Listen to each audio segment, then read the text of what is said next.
인생이 괴로운 이유 단 하나, 부처님 말씀.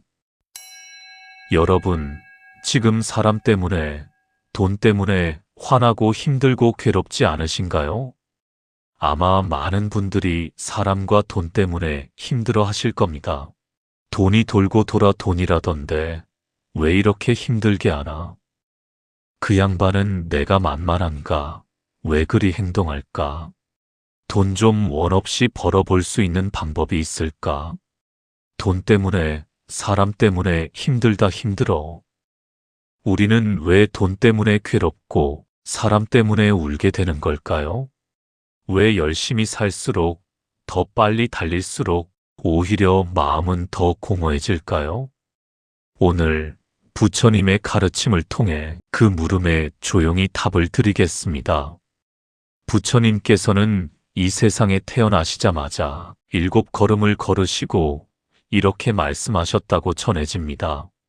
천상천하 유아독존, 하늘 위와 하늘 아래 오직 나만이 존귀하다. 많은 분들이 이 말씀을 처음 들으면 부처님이 대단한 자신감을 드러낸 말씀이라고 생각하십니다. 그런데 사실 이 말씀의 깊은 뜻은 다릅니다. 이것은 모든 생명, 모든 존재 하나하나가 그 자체로 이미 완전하고 존귀하다는 선언입니다.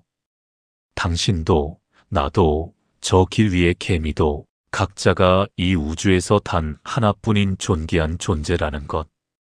그런데 우리는 왜 그토록 존귀한 존재로 태어났음에도 이렇게 매일 괴롭고 힘들고 지쳐 있는 걸까요? 부처님은 말씀하셨습니다. 이 세상에는 괴로움이 있다. 자, 잠깐 우리 일상으로 돌아와 볼까요? 50대 중반의 한 분을 상상해 봅니다. 젊었을 때는 꿈이 참 많았습니다. 멋진 집도 갖고 싶고, 좋은 차도 타고 싶고, 아이들은 좋은 학교에 보내고 싶고, 노후는 여유롭게 보내고 싶었습니다. 그래서 열심히 살았습니다. 주말도 반납하고 잠도 줄여가며 몸이 아파도 참아가며 달려왔습니다. 그런데 어느 날 문득 거울 앞에 섭니다. 머리카락은 하얗게 새어 있고 눈가에는 주름이 깊어졌는데 마음속에는 여전히 불안이 가득합니다. 이 정도면 충분한 걸까? 왜 나는 아직도 부족한 것 같은 느낌인가? 주변 친구는 더 잘 사는 것 같은데 나만 제자리인 것 같아 마음이 무거워집니다. 이 마음 혹시 낯설지 않지 않으신가요? 또 다른 분을 생각해 봅니다. 수십 년을 함께 알고 지낸 친구가 있었습니다. 그 친구를 위해서라면 기꺼이 손을 내밀었는데 정작 내가 힘들 때 그 친구는 없었습니다. 별것도 아닌 말 한마디에 섭섭하고 내가 먼저 연락했는데 늦게 답장이 오면 왜인지 모르게 마음이 상하고 밥 한 끼 같이 먹자는 말이 공치사처럼 느껴질 때 그 서운함이 분노로 바뀌고 분노가 미움으로 굳어지고 그 미움이 매일 밤 가슴 한켠을 쑤시는 일. 혹은 자식 때문에 속 썩는 밤이 있습니다. 내가 이만큼이나 희생했는데 왜 저 아이는 내 마음을 알아주지 않을까? 왜 내가 바라는 방향으로 살아주지 않을까? 저 아이의 미래가 걱정돼서 잠이 오지 않는 밤. 돈 걱정, 건강 걱정, 자식 걱정, 노후 걱정.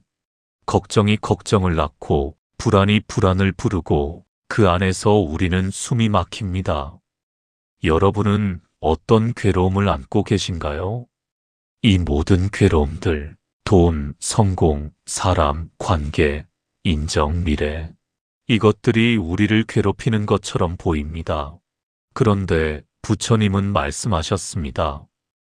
괴로움의 원인은 밖에 있지 않다. 부처님께서 깨달음을 이루신 후 처음으로 가르침을 펼치신 날이 있습니다. 그 가르침의 핵심이 바로 사성제입니다. 4가지 성스러운 진리. 첫째, 삶에는 괴로움이 있다. 둘째, 집 괴로움에는 원인이 있다. 셋째, 멸, 괴로움은 없앨 수 있다. 넷째, 도, 괴로움을 없애는 길이 있다. 이 네 가지 진리 중에서 오늘 우리가 가장 깊이 들여다볼 것은 두 번째, 집입니다. 괴로움을 만들어내는 원인. 부처님은 그 원인을 이렇게 말씀하셨습니다. 탐, 진, 치. 탐욕과 성냄과 어리석음. 이 세 가지를 삼독이라고 합니다. 마음을 병들게 하는 세 가지 독. 탐은 욕심입니다. 더 갖고 싶고, 더 되고 싶고, 더 인정받고 싶은 마음. 있어도 더 있고 싶고, 얻어도 더 얻고 싶고, 만족할 줄 모르는 그 끝없는 갈망. 진은 성냄입니다. 내 뜻대로 되지 않을 때, 세상이 내 기대를 저버릴 때, 사람이 내 마음 같지 않을 때 치밀어 오르는 분노와 미움과 원망. 치는 어리석음입니다. 사물의 본질을 제대로 보지 못하고 무상한 것을 영원한 것으로 착각하고 집착해야 할 것과 놓아야 할 것을 구분하지 못하는 그 어두운 마음. 이 삼독이 바로 모든 괴로움의 씨앗입니다. 생각해 보십시오. 지금 나를 가장 힘들게 하는 것이 무엇인지. 누군가가 나를 무시한 것 같아서 괴롭다면 그것은 진입니다. 성냄입니다. 더 많이 갖지 못해서 괴롭다면 그것은 탐입니다. 욕심입니다. 왜 이렇게 됐는지, 왜 내 삶은 이 모양인지 방향을 못 찾겠다면 그것은 치입니다. 어리석음입니다. 이 세 가지를 알아차리는 것만으로도 이미 치유는 시작된 것입니다. 병을 고치려면 먼저 병의 이름을 알아야 합니다. 내 마음의 병이 무엇인지를 아는 것, 그것이 부처님 가르침의 첫 번째 선물입니다. 집착. 이 단어를 가만히 들여다 보십시오. 집은 붙잡는다는 뜻이고 착은 달라붙는다는 뜻입니다. 붙잡고 달라붙는 것, 그것이 집착입니다. 부처님은 괴로움의 가장 깊은 뿌리를 가래라고 하셨습니다. 목이 마른 사람이 물을 찾듯 무언가를 간절히 원하고 그것에 매달리는 마음. 그런데 집착은 왜 괴로움을 낳을까요? 아주 단순한 구조입니다. 이것이 있어야 나는 행복하다. 이것이 없으면 나는 불행하다. 그 이것 자리에 무엇이 들어오느냐에 따라 우리 괴로움의 종류가 달라집니다. 돈이 들어가면 있을 때는 잃을까봐 두렵고 없을 때는 없어서 괴롭습니다. 어느 쪽이든 괴로움이 따라옵니다. 명예가 들어가면 인정받을 때는 더 받고 싶어 조급하고 무시당할 때는 굴욕감에 속이 뒤집힙니다. 사람이 들어가면 그 사람이 내 곁에 있을 때는 변할까봐 불안하고 그 사람이 떠날 때는 무너질 것 같은 고통이 옵니다. 그런데 사람의 마음은 내 뜻대로 되지 않습니다. 사람은 변합니다. 그것이 사람의 본성입니다. 그래서 그 집착은 반드시 괴로움으로 돌아옵니다. 또 이런 생각은 어떠신가요? 이 정도 돈은 있어야 비로소 안심이 된다. 이 정도 성공은 해야 제대로 사는 것이다. 남들보다 뒤처지면 나는 실패한 것이다. 그런데 세상의 기준은 끝이 없습니다. 1,000만 원을 모으면 1억이 필요하고 1억을 모으면 10억이 필요하다고 느껴집니다.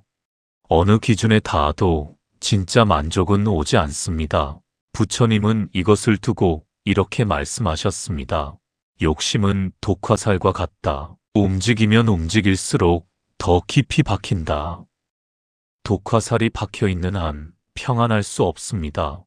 그 화살을 뽑아내야 비로소 아픔이 멎습니다. 그런데 우리는 어떻게 하고 있나요? 화살을 뽑지 않고 화살을 들여다보며 이 화살은 어디서 왔을까? 누가 쐈을까? 나는 왜 맞았을까를 반복하고 있습니다.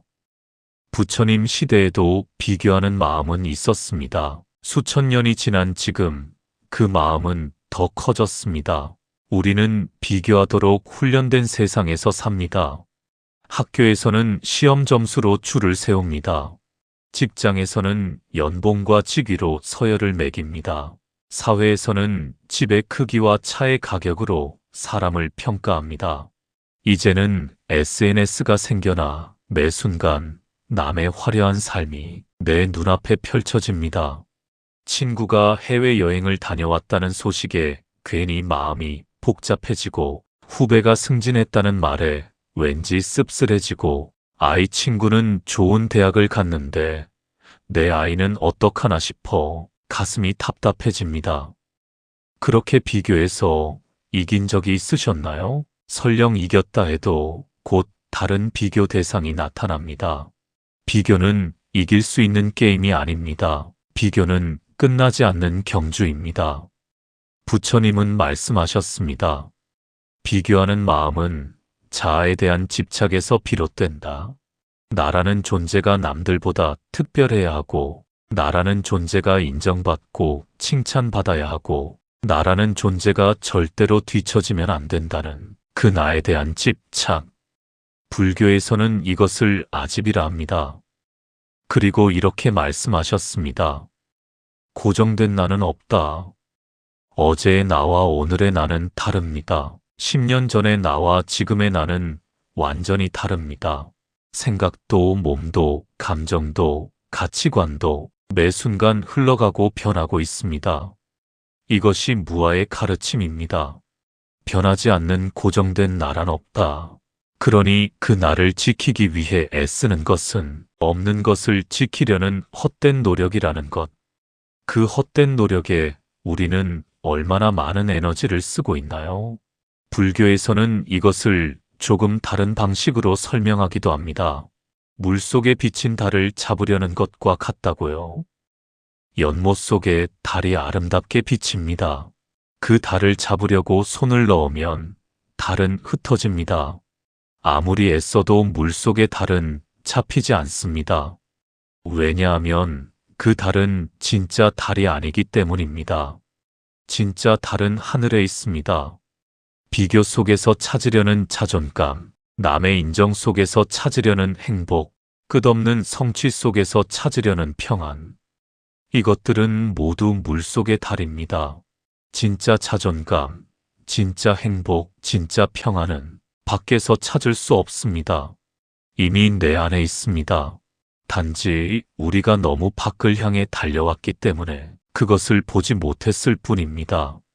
부처님의 또 다른 핵심 가르침이 있습니다. 바로 무상입니다. 영원한 것은 없다. 변하지 않는 것은 없다. 이 말씀이 처음에는 슬프게 들릴 수 있습니다. 내가 소중히 여기는 것들이, 내 곁에 있는 것들이 언젠가는 사라진다는 뜻이니까요. 하지만 깊이 들여다보면 무상의 가르침은 커다란 위로입니다. 지금 이 괴로움도 영원하지 않습니다. 지금 이 고통도 반드시 지나갑니다. 지금 이 상처도 언젠가는 옅어집니다. 지금 이 막막함도 언젠가는 길이 보입니다.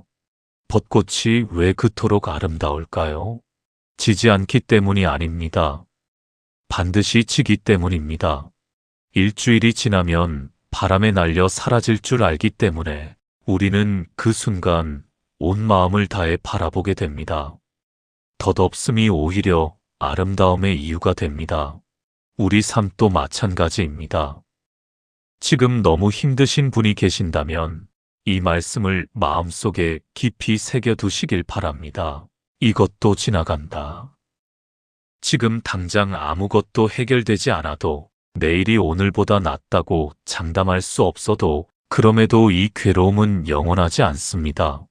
부처님은 말씀하셨습니다. 괴로움에 집착하지도 말고 즐거움에 집착하지도 말라. 둘 다 머물다 떠나가는 손님이다. 손님은 잘 대접하되 붙잡지는 않는 것. 그것이 삶을 대하는 지혜라고 말씀하셨습니다. 여기서 한 가지 이야기를 드리겠습니다. 어떤 수행자가 스승에게 물었습니다. 스승님, 어떻게 하면 이 괴로움에서 벗어날 수 있습니까? 스승은 아무 말 없이 빈 그릇 하나를 내밀었습니다. 그리고 물을 부었습니다. 물은 가득 찼습니다. 스승이 말했습니다. 이 물이 이 그릇 안에 갇혀 있다고 생각하느냐? 아니면 이 그릇이 잠시 이 물을 담고 있다고 생각하느냐? 수행자는 잠시 생각하다가 말했습니다. 그릇이 물을 담고 있습니다. 스승이 다시 물었습니다. 그렇다면 이 물이 다른 곳으로 흘러간다면 그릇이 잃는 것이냐? 아니면 물이 새로운 곳으로 가는 것이냐? 그 말에 수행자는 깊이 고개를 숙였습니다. 우리도 마찬가지입니다. 인연이 있어 곁에 온 사람들, 인연이 다해 떠나가는 사람들, 얻었다가 흘러가는 것들, 이것이 자연의 이치입니다. 그 이치에 저항하지 않고 함께 흘러갈 수 있을 때 비로소 마음이 가벼워집니다. 우리를 괴롭히는 것은 과연 무엇인가요? 돈인가요? 사람인가요? 세상인가요? 부처님은 이렇게 말씀하셨습니다. 일체유심조. 모든 것은 오직 마음이 지어낸다. 같은 상황이라도 어떤 마음으로 바라보느냐에 따라 그것은 천국이 되기도 하고 지옥이 되기도 합니다. 비가 내립니다. 소풍을 기다리던 아이에게 그 비는 원망스러운 회방꾼입니다. 오랜 가뭄 끝에 논이 타들어가던 농부에게 그 비는 하늘이 내린 축복입니다. 비 자체는 그냥 비입니다. 비가 괴로움을 주는 것이 아닙니다. 비에 대한 내 마음이 괴로움을 만들거나 기쁨을 만드는 것입니다. 직장에서 상사에게 기분 나쁜 말을 들었습니다. 그 말 한마디에 하루 종일 꽂혀서 밥도 못 먹고 잠도 못 이루는 사람이 있습니다. 반면에 그분도 힘드시겠구나, 스트레스가 많으신가 봐 하고 가볍게 흘려보내는 사람이 있습니다. 그 말 자체가 괴로움을 주는 것이 아닙니다. 그 말을 붙잡는 내 마음이 괴로움을 만드는 것입니다. 부처님은 이것을 이렇게 비유하셨습니다.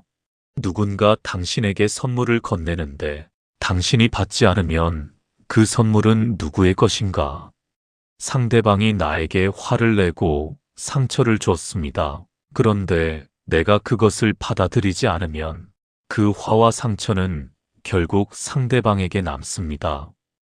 받아들이는 것도 내 선택입니다. 집착하는 것도 내 선택입니다. 놓아주는 것도 내 선택입니다. 이것이 쉽지 않다는 것 압니다. 하지만 이것이 자유로 가는 문임을 부처님은 일러주셨습니다. 부처님의 가르침 중에 이런 구절이 있습니다. 마음은 모든 것에 앞서고 마음은 으뜸이며 모든 것은 마음으로 이루어진다. 만약 더럽혀진 마음으로 말하고 행동하면 괴로움이 따라온다. 수레바퀴가 소의 발자국을 따르듯이 반대로 맑은 마음으로 말하고 행동하면 행복이 따라온다. 그림자가 몸을 따르듯이 우리의 하루하루가 어떤 모습인지는 어떤 일이 일어났느냐가 아니라 그 일을 어떤 마음으로 바라보느냐에 달려 있습니다. 이것이 부처님의 가르침이 지금 이 시대에도 여전히 살아있는 이유입니다. 세상은 변했지만 사람의 마음이 괴로워하는 방식은 수천 년 전이나 지금이나 크게 다르지 않습니다. 그리고 그 괴로움을 다스리는 지혜도 여전히 유효합니다. 여기서 많은 분들이 오해하시는 것이 있습니다. 집착을 내려놓으라는 말이 아무것도 바라지 말라는 뜻인가요? 사람을 사랑하지 말라는 뜻인가요? 열심히 살지 말라는 뜻인가요? 아닙니다. 부처님이 말씀하신 집착을 내려놓음이란 무관심이 아닙니다. 포기가 아닙니다. 냉담함이 아닙니다. 꽃을 아름답게 바라보되 지더라도 괜찮음. 사람을 진심으로 사랑하되 그 사람이 변하더라도 흔들리지 않음. 열심히 일하되 결과가 뜻대로 되지 않아도 무너지지 않음. 이것을 불교에서는 방아착, 즉 내려놓음이라고 합니다. 들고 있던 것을 땅에 내려놓는 것. 그것이 없어지는 것이 아니라 그것을 움켜쥐는 손에 힘을 푸는 것. 손을 꽉 쥐고 있으면 새로운 것이 들어올 수 없습니다.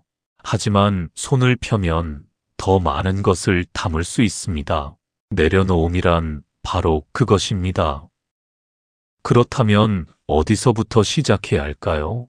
부처님은 3가지 실천을 말씀하셨습니다. 첫째, 알아차림입니다. 지금 이 마음이 집착하고 있구나. 지금 나는 욕심을 부리고 있구나.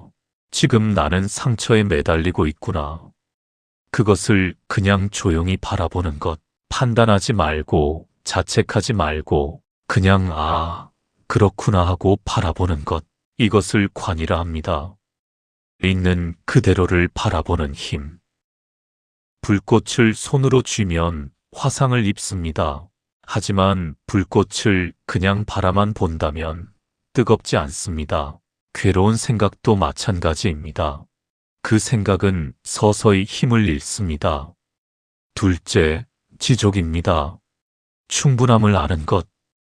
지금 내게 있는 것들을 가만히 바라보십시오. 지금 숨을 쉬고 있습니다. 오늘 밥 한 끼를 먹었습니다. 이 밤에 누울 자리가 있습니다. 지금 이 순간 이 소리를 듣고 있는 귀가 있습니다. 우리는 없는 것에 눈이 팔려 있는 것의 소중함을 너무 쉽게 잊습니다. 충분함을 아는 마음, 이것이 집착을 내려놓는 첫 번째 문입니다. 셋째, 자비의 마음입니다. 나를 힘들게 한 그 사람을 한번 다른 눈으로 바라봐 주십시오. 그 사람도 누군가에게 상처받은 사람입니다. 그 사람도 두렵고 외롭고 인정받고 싶은 사람입니다. 완전한 악인은 없습니다. 저마다의 상처와 두려움이 만들어낸 행동들이 있을 뿐입니다. 그 마음으로 바라볼 수 있을 때 미움이 조금씩 녹습니다. 그리고 그 미움이 녹을 때 가장 편해지는 것은 바로 나 자신입니다. 자비는 상대방을 위한 것이 아닙니다. 자비는 나를 위한 것입니다.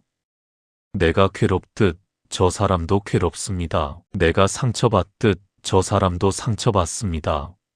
내가 인정받고 싶듯 저 사람도 인정받고 싶습니다. 이 공감, 이 연결, 이것이 자비의 시작입니다. 그리고 이 자비가 우리를 고립의 괴로움에서 건져냅니다. 부처님의 가르침 중에 이런 말씀이 있습니다. 과거는 이미 지나갔다. 미래는 아직 오지 않았다.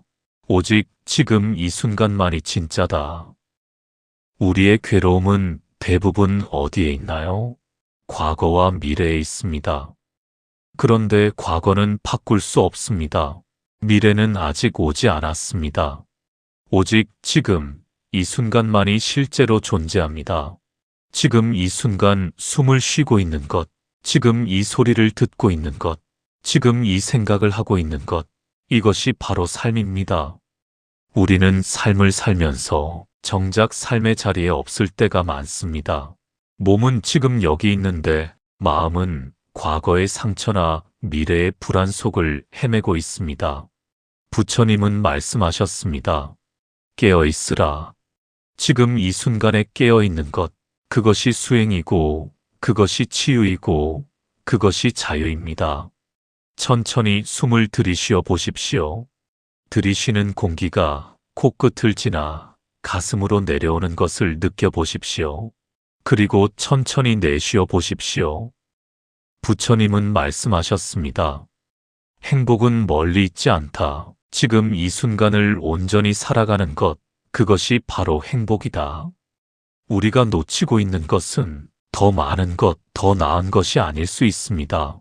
지금 이 순간, 바로 이 자리에서 이미 충분히 누릴 수 있는 것들을 놓치고 있는지도 모릅니다. 오래전부터 전해져 내려오는 이야기가 있습니다. 어느 산골 마을에 나이 아주 많은 노인이 살았습니다. 그 노인은 언제나 조용히 미소 짓고 있었습니다. 큰 소리로 웃지 않아도, 화려한 삶이 없어도 그의 얼굴에는 늘 잔잔한 평온이 흘렀습니다.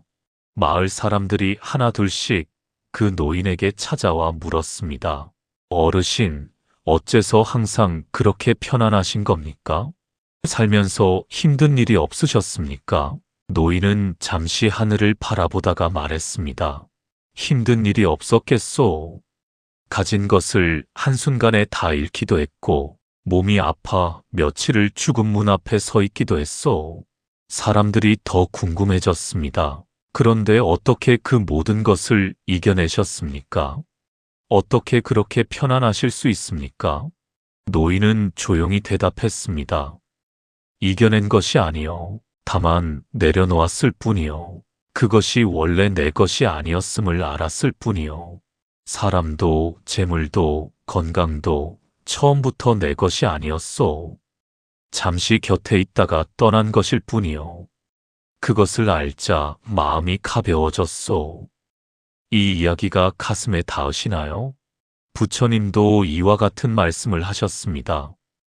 모든 것은 잠시 빌려 쓰는 것이다. 몸도, 이름도, 재물도, 사람도 빌린 것을 돌려줄 때 슬퍼하지 말라. 처음부터 내 것이 아니었으니. 이 말씀이 냉정하게 들리실 수도 있습니다. 하지만 이것은 냉정함이 아닙니다. 이것은 자유입니다. 내 것이 아님을 알 때 잃어도 무너지지 않을 수 있습니다. 잃어도 무너지지 않을 때 비로소 진짜 평온이 찾아옵니다. 혹시 지금 많이 힘드신가요? 돈 때문에, 사람 때문에, 혹은 스스로가 너무 지쳐서 그 괴로움을 부정하지 마십시오. 그 괴로움은 당신이 살아있다는 증거이고 무언가를 깊이 아끼고 소중히 여긴다는 증거이기도 합니다. 다만 오늘 이 한 가지만 기억해 주십시오. 괴로움은 세상이 우리를 힘들게 해서가 아닙니다. 우리가 그것을 놓지 못하기 때문입니다. 돈은 수단이지 당신의 가치가 아닙니다. 사람의 시선은 구름이지 당신의 본질이 아닙니다. 비교는 망상이지 당신의 현실이 아닙니다. 과거의 상처는 지나간 일이지 당신의 전부가 아닙니다. 당신은 지금 이대로 이미 충분한 존재입니다. 오늘 밤 잠들기 전에 딱 한 가지만 내려놓아 보십시오. 가장 오래 마음에 걸려있던 그 한 가지를 아무도 모르게 소리내지 않고 그냥 마음속으로 이렇게 말해 보십시오. 이것도 지나간다. 나는 지금 이 순간 이대로 괜찮다. 나는 충분히 잘 살아왔다. 부처님의 가르침은 저 높은 산속 절에만 있지 않습니다. 지금 이 순간 당신의 마음 안에 이미 있습니다.